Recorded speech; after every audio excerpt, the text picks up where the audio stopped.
Yeah, so is that a question? We started. That's it. That's my question. Never in doubt.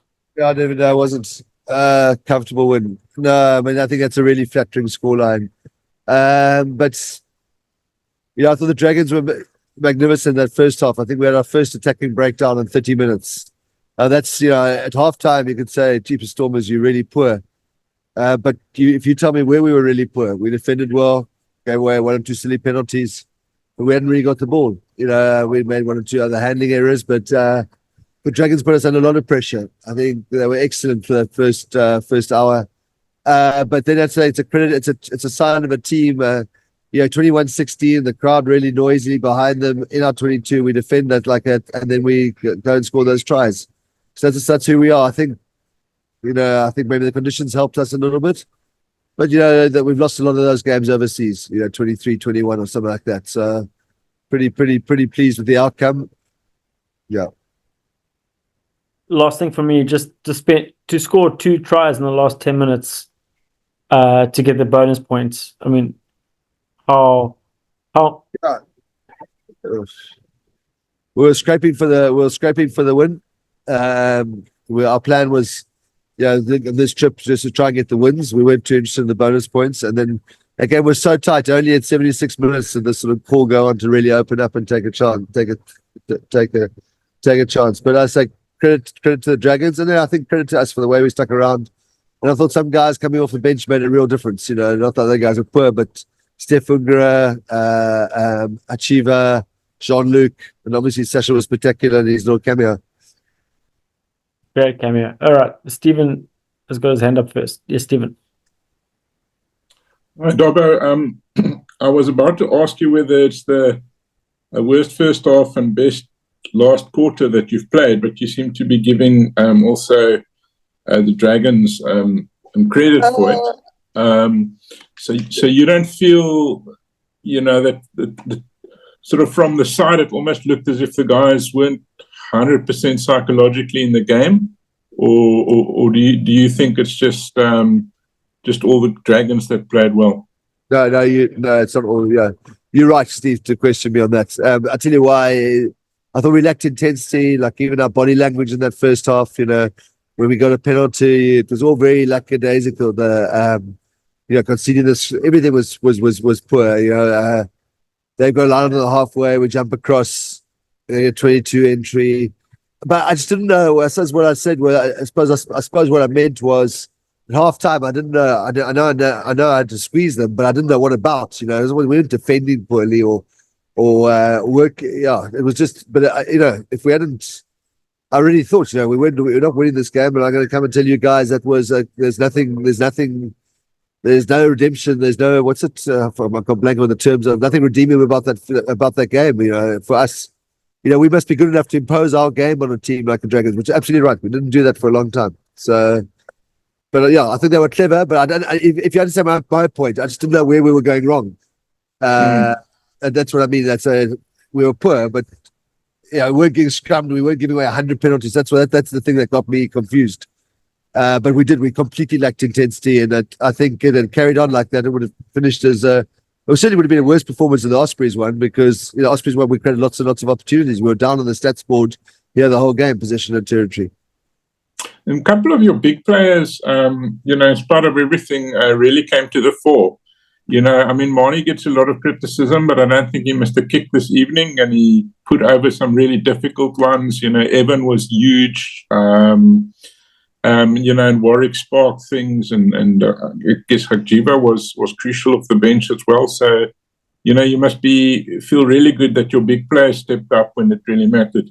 Yeah, Marnie, those kicks were so in a game where we were, let's be honest, losing literally. Those kicks were so important, especially that conversion to get us to 2 scores clear. I think it was the second or third last try.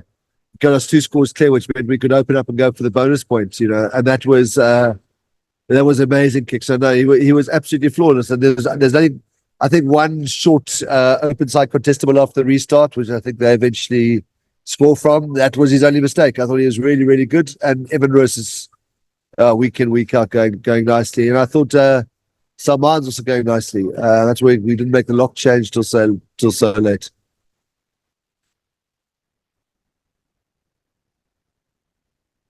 Cool. Thanks, Dobber. Nice Thanks, one, Steve. Steve. Next one is Nathan. Nathan, is it you? Yes, thank you very much, Dobbo. Good evening. Dobbo, just can you comment on the set pieces?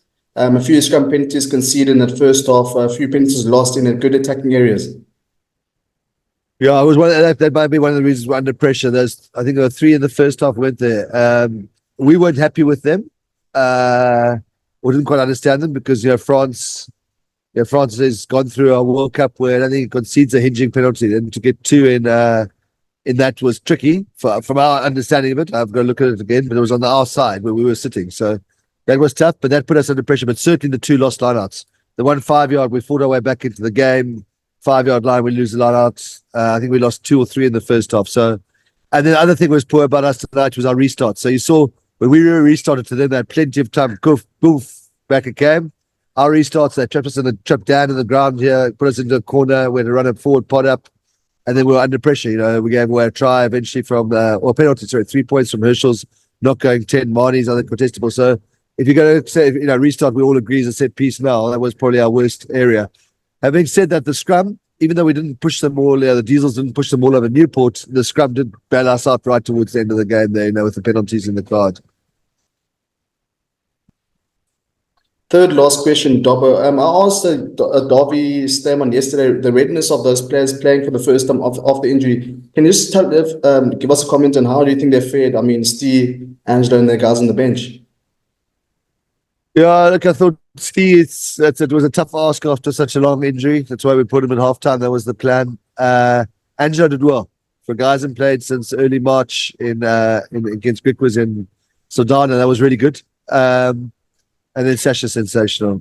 It's a special rugby player. But it's nice to have Jean-Luc. I thought he worked really hard. The reason we made that sub was we felt that we weren't getting, the game was just that sort of game. We weren't going to run around them, which is where one day it wasn't going to open up I think if one day been on the field in the last 15, he would have enjoyed himself.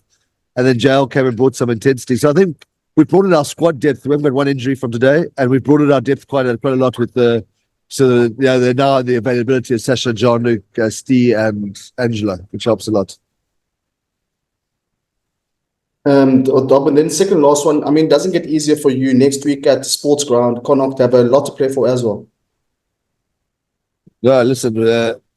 Look, I was going to say we have to be much better next week. Dragons were good. I think any URC team with that first half would have struggled against Dragons, but.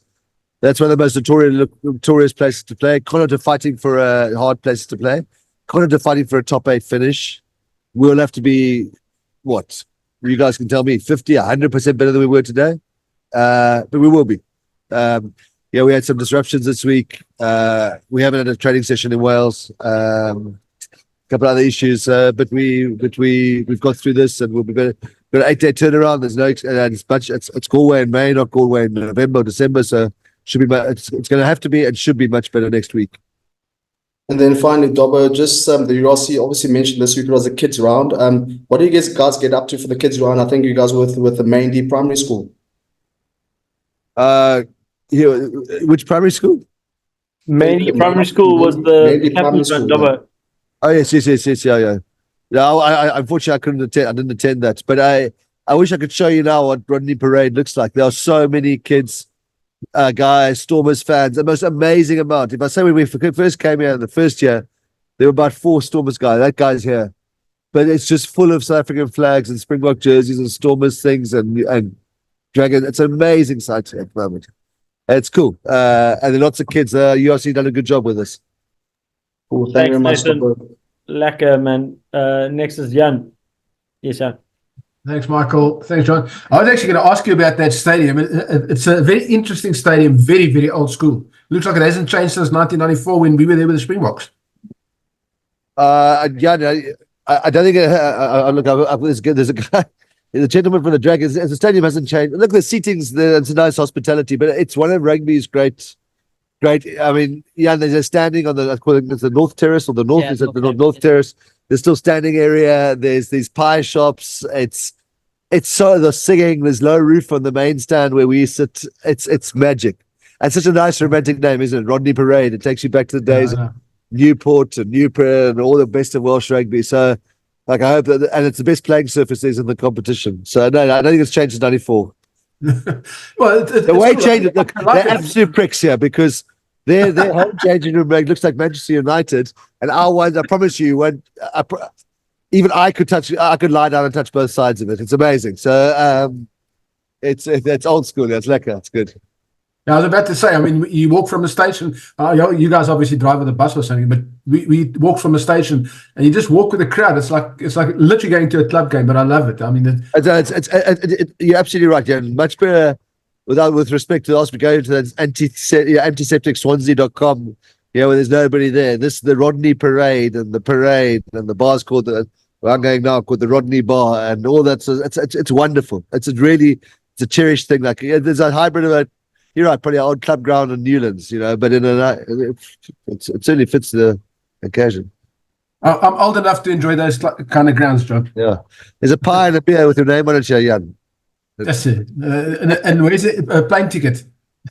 Okay, ask Mike to freeze. Yeah. Okay. Serious question. Yeah. You got your thing in your own hands now. Your destiny in your own hands now. I mean, you needed that 5 points, and now you within touching distance of a top 4 finish.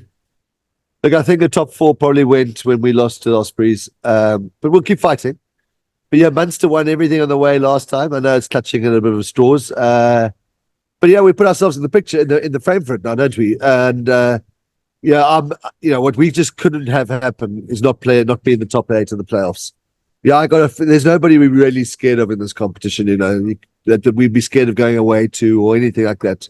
Yeah, when we feel confident and we find. So if we lost today, I think that would have been really dramatic for us, and it was a long time it looked like we were going to. But no, we're in the fight now. Some of the results go away, we could finish the top 4, which would be great. We've hosted every playoff game we can. But our focus is actually experiences like this where we can start winning away, because I think you'd all agree that game, the Stormers away, usually that's lost 23-21. So, yeah, we're going to have to. It's radar grondpad, but that's why today was important for us. Yeah. I think the one, and it's just by the by, but I think the one big thing that everybody misses is that it's actually a top 7 finish, because if the Sharks win the Challenge Cup, they go through, then one of the URC teams fall out. You're 100% right. We've actually talked about it on Monday. You did right, Jan. And I really think the Sharks will beat Gloucester, so it is a top 7. In terms of Champions Cup, I suppose we want to be top 8 in playoffs. Yeah, no, we want to be top 7. You did right. But we can't not be playing rugby after the 1st of June. So, yeah, it's pretty up. But you're right. The Sharks are going to beat Gloucester, but I think they're plenty good enough for that, which is great. Good stuff. John, thanks, man. And drink a beer on my behalf. One of those dirty brown stuffs. What's it called? What's the beer? The Doom. What's your beer? The Doom Bar. The Doom Bar Ale. One for you, Jan. One for me. It's going to be warm and it's going to be brown. Yeah. And no gas. Nothing. No gas. Cheers, John. Cheers, boys. Okay, we got Leeton last, and then we're going to end. Yes, Leeton. Thanks, Mikey. Hi, Dobbo. Hi, Leeds. Dobbo, just on the changes you guys made, you mentioned there was a bit of unforeseen circumstances and all. But do you now revert back to the teams that's been doing it good for you guys, or do you persist with some of the guys that you've been giving chances, especially looking at next week, and then you're going to have a break before the Lions got the last 2 games? Yeah, I mean, obviously Gaza will come back in. A guy like Marcel will come back in. But we actually have, we've actually grown through a bit closer to what we when we got ourselves in trouble against the Ospreys, we've sort of lost a bit of the luxury of rotation. I think Paul de Vet's injury has been Steph Ungar is going to run, which is very good for us. I think maybe we made that sub late tonight. But we're going to choose what we think is our best team every week. Not quite sure about where we are at loose end. Not quite sure where we are at tight end in terms of who starts. That'll probably be rotated. And then, I think Marcel will come back and we might end up back in a 6-2. The thing with a 6-2 is you've got a Wanda Sealer and you've got a Silla and you've got a Sasha. But we will. The short answer is the best player, that what we think is the best, go back on the field. So Damien will be back next week. The rest we're going to sort out. Thanks. You answered that tight end and question. But just lastly, what are you looking for in that game in Galway. You guys, like you said, you just didn't get started. You didn't get going. So is there something else in your play that needs to get better, or is it just that getting the fire started from minute one? No, but I don't know how we started the fire. Like I said, the first attacking breakdown, other than the exit breakdowns, was 30 minutes. I don't think I've ever seen that. I think where our mistake was, we were quite conservative and we got into that sort of kick tennis. Warwick and Marnie were just going. We actually lost all those battles. I know one Warwick just fumbled it and went out, but I think we've got to be braver than pulling the trigger, running it into the guys and asking some questions of the defense. So running it back into the chase line and having two sides to attack, or even a kick again from. But that was really, I think we were very conservative at the start of this game and sort of patient. And so if you're saying we get fired up earlier and more aggressive earlier in the way we play, I think you're 100% right. That's how we fed the Dragons. We didn't play any rugby to start with, and it wasn't the plan. Definitely wasn't the plan. Yeah, that's what I meant. Thanks, Abe. No, you spot on. You did right. Thanks, Lynn. Thanks, Dobbo. We've got one last question from Ati, and then we're done. Thank you. Thanks, Mike. Hi, Dobbo. How are you? That's all right for you. Good, Dobbo. Dobbo, I mean, winning in this sort of nature, whereby in a game it was quite difficult in the first half, and also again the environment was quite tense. Does it sort of speak volumes about the character of the team and sort of their experience that they've gained over the last couple of seasons? I think you're spot on. I was sitting there. I think all the coaches' box was very quiet. We were in purgatory. I can't believe this is happening. What's this game so important for us? And the team seemed to have much more confidence in us. I think the big turning moment wasn't actually the attack stuff. It was when they got back into our 22, when they were 21-16 up, I think, and we held them out. And there were some immense tackles, and you could just see this team saying, "Okay, enough's enough now." And that was really, the piece of winning away, and secondly, the character. We saw the Stormers fight. And we saw the Stormers transitions, and we saw them away, which might sound silly, but it's important to us. So that was, really, really I'll give them credit, because I think in the coaches' box we would have been a little bit more, we're a little bit more panicked than the players. They did very well to turn that around at the end there, like I said, for those reasons. So how important was it again to just have an effort from the whole 23? In terms of everyone being in sync and just chipping in during that whole 80 minutes. Yeah, I think maybe made some of the subs too late. Maybe an indication that we were worried or panicking a bit in the coach's box. I don't think we were calm because we just saw this sort of Titanic sinking in front of us. But those guys all made a difference. Andre made a great call for that maul try. Sasha, you saw yourself. JL, you worked and was physical. Achieva carried so well. He almost so it was. They made a difference. I think possibly in retrospect they were a bit late, but that's easy in retrospect. Yeah. Thanks, Mike. Thanks, Dobbo. Thanks a lot, sir. Thank you, Dobbo. Thank you, Gav and the Dragons team. Have a good evening, Dobbo. Thanks very much. Peace. Thanks, Mike. Thanks so much. Bye.